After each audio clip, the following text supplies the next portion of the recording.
The Nashville Predators currently find themselves in fourth place in the Central Division after 59 games skated. 32-25-2 is their overall record, 66 points on the season.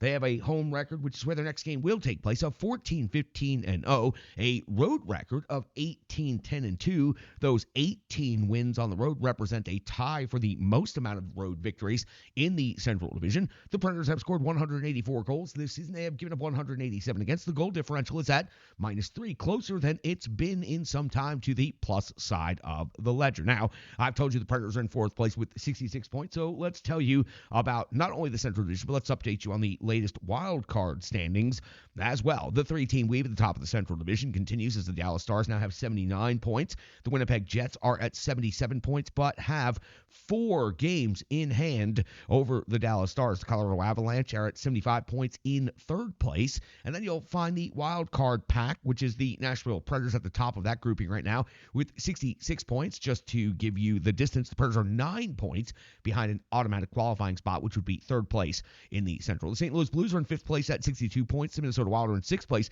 at 62 points. So that's your wild card grouping with a couple of teams from the Pacific, of course. Then Arizona, and Chicago, 7th and 8th place in the Central. 51 points now for Arizona and 35 for Chicago. The Arizona Coyotes have just truly fallen right off the pace. They are now 15 points behind the Nashville Predators. If you remember the last time those two teams played, which wasn't all that long ago on the calendar, Arizona was only 5 points behind the Predators and could have closed the gap to 3 on that particular day. But the Nashville Predators now 15 points ahead of the Arizona Coyotes. Now, when it comes to the wild card, because this is of critical importance to the show and moving forward, the LA Kings in wildcard 1, 68 points. The Nashville Predators hold wildcard 2 with 66 points. So the Nashville Predators have closed that gap on LA while jumping over St. Louis during this most recent road trip. The St. Louis Blues are the first team on the outside looking in, 4 points behind Nashville at 62 points, and Minnesota is also at 62 points. That's got you updated on the Central Division standings, the wild card standings, and now we've got a hockey game to drill down and talk about for this Nashville Predators team. It's been a long time on the road. The West Coast swing comes to an end, and now back home on ice face-off against the Ottawa Senators. We'll get into that matchup momentarily, but once the Preds finish this trap game, I'm labeling it a trap game, 5 games on the road, 5 successful games on the road, coming back home. Now a team that's in 7th place over in the Eastern Conference. I'm suspicious of this one. After the Nashville Predators wrap up this game against the Ottawa Senators Thursday, they will welcome in the Minnesota Wild. That is an important game when it comes to the wild card race. Then they will welcome in the Colorado Avalanche on Saturday. Tuesday, the Montreal Canadiens will be in town. And on the 7th of March, the Predators will face off against the Buffalo Sabres. So 5 games coming up at Bridgestone Arena before the Preds head back out on the road on March 9th. When they'll take on the Columbus Blue Jackets for only the first time this season. It's so weird to see a opponent this late in the season be the first time on the schedule. So the Preds, drastically important games with Minnesota and possibly Colorado coming up here. The Preds could close that gap, 9 points behind the Avs right now at this point in time. Bridgestone Arena about to be hot, back on the normal traditional schedule, Tuesday, Thursday, Saturday for a little while.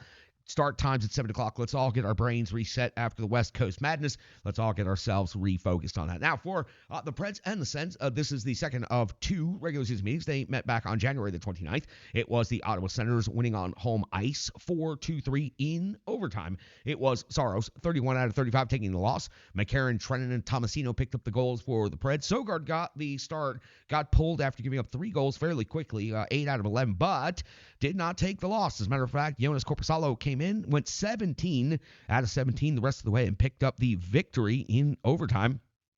Stutzel Kachuk had a goal and assist. Each won 2 points, and Batherson and Giroux had 1 goal each to make up the other goals for the Ottawa Senators. Again, the Ottawa Senators come into tonight's action on the second night of back-to-back. So that's the other element of the trap game. The Devils came in here not that long ago on the second night of back-to-backs in all these similar circumstances, and the Devils dramatically outplayed the Predators in that one. Let's not see that again tonight. The Sens, after last night's loss. 25, 28, and 353 points has them 7th overall in the Atlantic Division. 8, 15, and 1 on the road. They've scored 189. That's not a bad number. They've given up 199. They have a goal differential of -10 on the season. Their goal differential really got skewed a little bit last night. Let's go back and talk about the last night and their previous 5 games. On the 19th of February, it was a 4-2 win at Tampa Bay. Not an easy thing to do. On the 20th, the next night, a 3-2 overtime loss at Florida. So they picked up 3 out of 4 points on the road in that back-to-back scenario a little bit earlier in the month. So be aware of that. On the 22nd of February, 4-1 win versus Dallas. Again, not very easy to do. A 4-3 shootout win versus Vegas on the 24th. And on the 26th of February, which was last night, a 6-3 loss at Washington. And it was Forsberg getting the start. 6 out of 10, giving up 4 goals, took the loss. Korpisalo came in relief, gave up 2 goals as well, went 8 out of 10 in that game. So the Ottawa Senators, before losing that game to the Washington Capitals, had managed to eke out some pretty good victories over some decent teams and collect some points. So the Predators, for a lot of reasons, I'm labeling this, I'm warning, this is potentially a suspect night at Bridgestone Arena, coming back home after a successful 5-game road trip, getting back in a playoff spot, taking the Ottawa Senators lightly because they're a 7th-place team from the Eastern Conference, and they're on the second night of back-to-backs. If the Preds come out and give a half-step in effort tonight, the Ottawa Senators are going to beat them clean at Bridgestone Arena. They've already beaten them once this season. The Preds are lucky to have a point out of that game. Talking about this particular matchup, here's the updated statistics. And again, remember, this Ottawa Senators team is kind of a weird setup. 3.34 goals per game is 8th overall in the National Hockey League. Top 10 in number of goals scored on season, goals per game. Goals against 3.55 for the Ottawa Senators, though, is 30th. For the Predators, 3.08 goals per game is 17th. Goals against 3.17 is 20th. A very narrow margin of victory between goals for and goals against for this Predators team. Narrow margin of error. Shots for the Ottawa Senators, generating 32.4 shots on goal per game. That's 8th in the NHL. Again, they're 8th overall rating in the NHL on the offensive side of things. Shots for Nashville, 31 on net per game, 13th in the league. Shots against 30.4 is 19th. The Ottawa Senators giving up 29.8 per game. That is 13th. When it comes to special teams, the Nashville Predators do have the better metrics in both of these trackable categories. Power play, the Predators converting at 18.5% is 21st in the league. 38 out of 205. The Ottawa Senators, 16.2% conversion rate is 26th. 32 out of 197. Now, when it comes to the PK, Preds killing off 75.9% this season. That's 27th in the league. 45 power play goals against is still a pretty damn high number, though. Penalty kill for the Ottawa Senators, 73.8%. That has them at 30th, only 2 spots from the bottom of the league. 44 power play goals against. So wrapping up the statistics from the team perspective, you see the Nashville Predators have 0 top 10 metrics, only 1 top 15, only 2 top 20.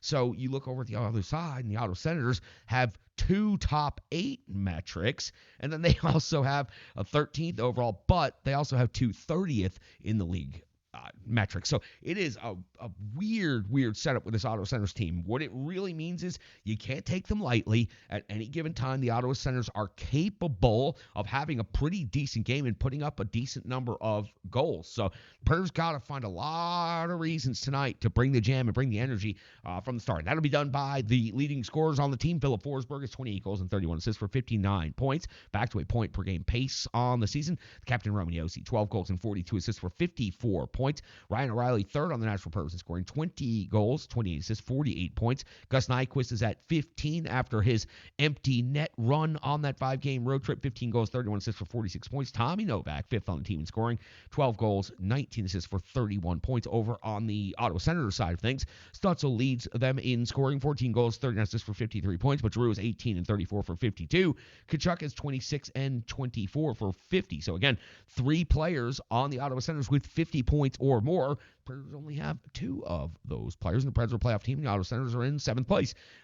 Batherson, 19 goals, 24 assists for 43 points on the season. And Tarasenko, 15 and 23 for 38. No idea how Ottawa's going to deploy their goaltenders tonight. Forsberg, Korpisalo both played last night in Washington. I'll give you both of their numbers just to cover both sides. Forsberg is now 11-9-0 and 8.89 save percentage, 3.25 goals against average. Jonas Korpisalo 13-18-3 and 8.87 save percentage, 3.39 goals against average. Again, both of them faced 10 shots on goal in the game last night. Both of them played almost about the same amount of time, but it was Forsberg getting pulled after giving up 4 in that game. UC Saros in net for the Nashville Predators, 23-21-2, a 9.04 save percentage, 2.95 goals against average with 2 shutouts the season. Listen, I've said it like 4 times already. It's suspicious. It's potentially a trap game, and it is something the Nashville Predators coaching staff needs to be focused on. The level of focus mentally, physically, and spiritually coming into this game tonight. They cannot take the Ottawa Senators lightly. They've already lost one game to the Ottawa Senators. That's the easiest way to remind them, coming back after a successful road trip and now having that first of 5 at home, getting back in your bed, getting a little bit more comfortable, taking a team from the Eastern Conference lightly. I hope all of these things are just me being a little bit paranoid, but I'm concerned going into tonight's game. The Preds have a losing record on home ice this season, 14-15-0. Would love nothing more than to see them correct that, get that back to 500, and then go on a run on the home rink like they've done on the road. That would go a long way to solidifying this team over the final 20 games of this season. That's got you all set up. Nashville Predators finally back home on more of a traditional schedule, Tuesday, Thursday, Saturday, Tuesday over the next week, and we are back in the bunker covering every single bit of it. So glad to have everybody back in Nashville, see all of our good friends, and to see everybody back at Bridgestone Arena. That's going to do it for the preview segment. We've got to talk about the Reverse Sports full game recap. Well, it comes up next right here on the Renegades of Puck podcast.